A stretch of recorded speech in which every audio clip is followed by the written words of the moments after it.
Hello, my name is Martin Hall, and today I'm talking about visual aids. The reason why I chose this subject is because visual aids seem to be kind of my struggle while I give speeches, so I figured it'd be a good idea to review the chapter and kind of get a better understanding of it.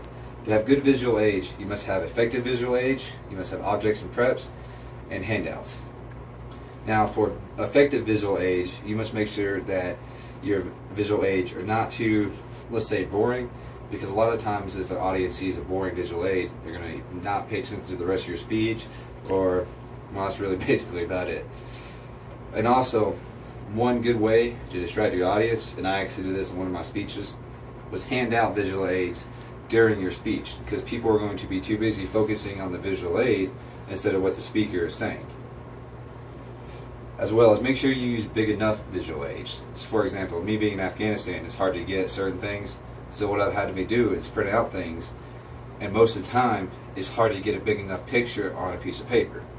So I have to make sure that I have a big enough visual aid so whenever I show it to the camera, you guys can see it as well as my audience.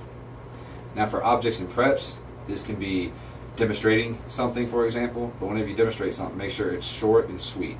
You don't want to take up all your time by showing someone how to, for example, build a computer or Xbox and things like that. Make sure it's good and make sure it's interesting.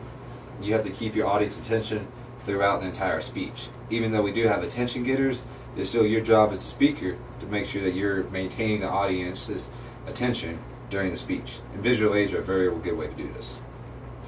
Now for audio and sound, it's actually very common now in public speaking, just because people like to get a point across, maybe through other famous speeches and things like that. According to Young and Travis in 2008, about 10 to 20 seconds is the best thing to do. If you do anything longer or anything shorter, it's not going to be good enough if you do it shorter. If you do it too long, the audience is going to tend to be distracted. Now for handouts, like I mentioned earlier, make sure you hand them out before.